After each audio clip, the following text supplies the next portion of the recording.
Fashion is an integral part of our lives. It can show our mood, how we want to be perceived, and cover up our biggest insecurities. No wonder then that fashion has become a staple tool through which we all express ourselves.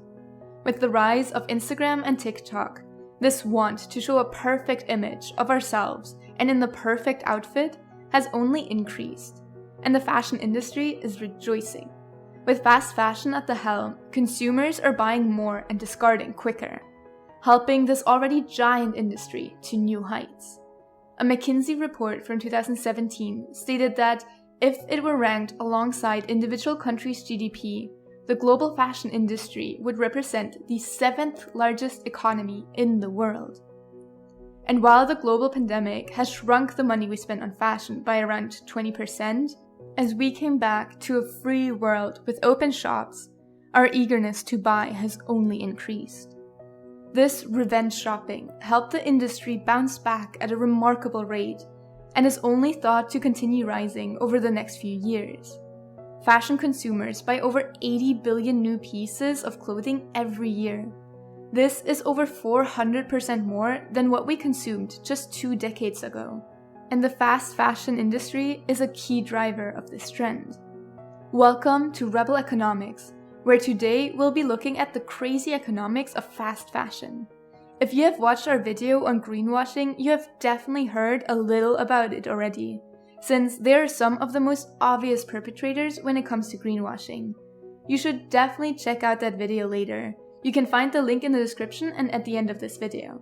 So now, let's have a look at the fast fashion industry more closely. Fashion, overall, is a colossus of a business. In 2020, the apparel industry was estimated to have reached $1.65 trillion worldwide, with an estimated growth of 4.5% per year. This means that this industry is growing at twice the speed as global income. This trend has been persisting for a long time. According to the Ellen MacArthur Foundation, clothing production has approximately doubled in the last 15 years. While the coming recession might put a damper on it, I think many will continue to purchase, especially these fast fashion items. As we saw in the lipstick index video, people seek small luxuries in times of economic hardship.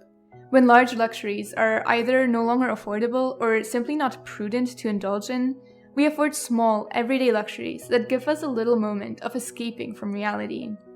For women, this is largely lipstick. But considering that lipstick easily costs around $20 to $30, you might as well substitute this for a few fast fashion items. As fast fashion entices consumers with its low prices, it too can become a small luxury that people choose to afford during a recession. So we have used the term fast fashion already quite a bit here, but what exactly is it? Fast fashion describes cheap and low quality clothing that are rapidly produced and are cycled in and out of the market quickly to meet new trends. Now, I don't think all fast fashion is necessarily low quality to the extent that things break quickly, though in my personal experience that definitely has been the case with Primark. But it often means that they are made out of lesser quality materials, so a lot of synthetics rather than actual wool or cotton, for example. So, fast fashion refers to the speed at which the items are designed, produced, and subsequently put up for sale in the stores. The term was coined in the early 1990s when Spanish apparel giant Zara arrived in New York. Their plan was to take only 15 days for a garment to go from the design stage to being sold in stores. So the fast in fast fashion definitely refers to the industry side. What I find fascinating is that out of it, the consumer side too sped up its purchasing cycles. With the clothing items being more affordable, it means that more can be purchased each season, and subsequently clothes are worn less frequently and thrown out way quicker. After all, the trends from 2 years ago have to make space for the trends of the latest season. So, in many ways, the life cycle of a piece of clothing has not only sped up in the production, but also in its entire consumption. Instead of being used for 10 years until there are actual holes in the fabric that can no longer be mended, perfectly good items are being tossed out because they're so last season. A UK study shows that the average garment is worn only 7 times before it's thrown away. So how does this industry and its economy really work, where every single stage of the process, from the design to production, distribution, and marketing, are done so quickly? At each step of the production line, fast fashion has altered aspects from the traditional fashion industry in order to produce cheaper and lower quality items in order to maintain its business model. It starts out with the raw materials. Brands look for resources that are cheaper and with a less durable quality, since fast fashion does not aim to provide indispensable and long-lasting clothing to consumers. Decreasing that initial investment in raw material is key to keep the price of the garments low enough to allow people to keep buying new products every single season. The same is true for manufacturing. It is one of the most important cost centers of the entire business model where these companies skim on. Most of the production is outsourced to developing countries, with flexible labor laws that often exploit workers by offering poor working conditions. Yet, here I have to say, even well-known brands, which I would not classify as fast fashion, have long ago outsourced their manufacturing. It is difficult to really find clothing that is still made in Europe or North America. So this has really become a staple strategy for most of the fashion industry, be it fast or not. Once the clothing is produced, the consumers need to be made aware of the newest items that they just absolutely must have. So sales and marketing are key factors to make sure everyone knows about the brand and about which things you need to have to remain fashionable this season. Fast fashion brands have become masters of marketing. The idea is to offer apparel imitating designer styles at cheap prices, which attracts customers. They get to look expensive while only paying a fraction of the price. They also employ other techniques, which we have ironically talked about on this channel in connection to Nintendo, the portrayal of scarcity. Brands like Zara are known to keep a low stock of items at the store. This forces consumers into decision-making mode, since if they don't buy it now, the clothes might already be gone by the time that they needed to mull it over.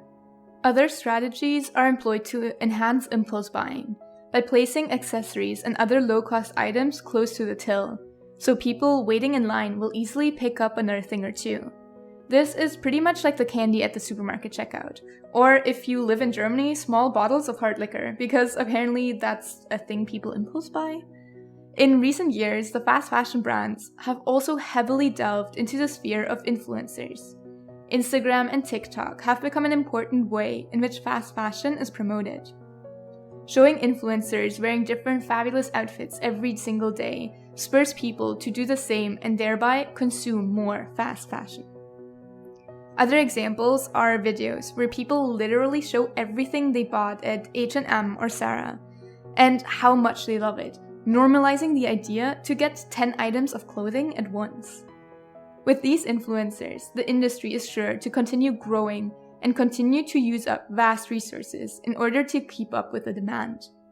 And that is exactly what the issue is with a business model that is entirely dependent on throwing away perfectly good products. And we are all part of the problem by being part of that business model. The amount of textile waste produced each year is staggering. Currently, we are globally at about 92 million tons of textile waste, and that number is expected to soar up to 134 million tons a year by 2030. Now, an average car weighs about 2,000 kilograms, so 2 tons, meaning that we throw away the equivalent weight of 46 million cars in clothes. I honestly cannot wrap my mind around that. This waste does not only refer to the final product, but also the water and energy required to produce these garments in the first place. The fashion industry accounts for nearly 20% of global wastewater, much of which is contaminated with artificial dyes. It takes an average 2,700 liters of water to make one cotton shirt. This is enough water for one person to have enough to drink for 2.5 years. Now, think of your own closet and all the shirts you have in there that you barely wear. How many years of water do you have stored in your closet? And the water consumption is by far not all. The fact that fast fashion uses more synthetic fibers, which, while they are cheaper overall than natural materials like cotton and wool, they are very energy intensive to produce. This means that their production causes more CO2 emissions than traditional fashion, which uses more natural fibers. At this point, the fashion industry is already producing double the amount of CO2 as the entire flight and maritime transport industry. The economics of fast fashion hinges on cheap materials, cheap labor, and a wasteful attitude towards the products on the side of the consumers. And it has been a hit. The most popular fashion stores like H&M and Zara are all part of this fast fashion trend. Quite frankly, nowadays it is difficult to shop in stores that do not abide by this rule. And the fact that greenwashing is done so much by these brands also means that the consumer has little information about how to buy fashion more sustainably. There are some options to counteract the fast fashion trend. The first one is easy. Wear your clothes for longer. Don't toss them just because the color is not exactly the one that's currently in style. And if you have a piece of clothing that is already a little bit worn but you really like, learn to mend it. Jeans, for example, often rip at the crotch, which is super easy to repair, and no one will really see it anyways, even if it's not done perfectly. When you do want a new addition to your wardrobe, look in secondhand shops. Depending on how much time you want to invest, you can get some great stuff at your traditional NGO-based secondhand stores. If that is not your thing, there are other stores that have a more curated selection of secondhand and vintage items. Some people, though, are weirded out by wearing pre-loved clothes. I get it, that's fine. So another alternative might be shopping at stores like TK or TJ Maxx, depending on if you're buying at an American or European version of the store. They offer clothes, accessories, and homewares at 20 to 60% discount by taking advantage of a wide variety of opportunities, which can include department stores cancellations, manufacturer making too much product, or a closeout deal when a vendor wants to clear merchandise at the end of a season. This way, products that otherwise would have been thrown out and destroyed are now resold at a lower price. Thank you so much for watching Rebel Economics and my somewhat long rant on the ills of the fast fashion industry, as well as their economic model. I hope you enjoyed it. If you did, please like and subscribe. It would really mean so much to us.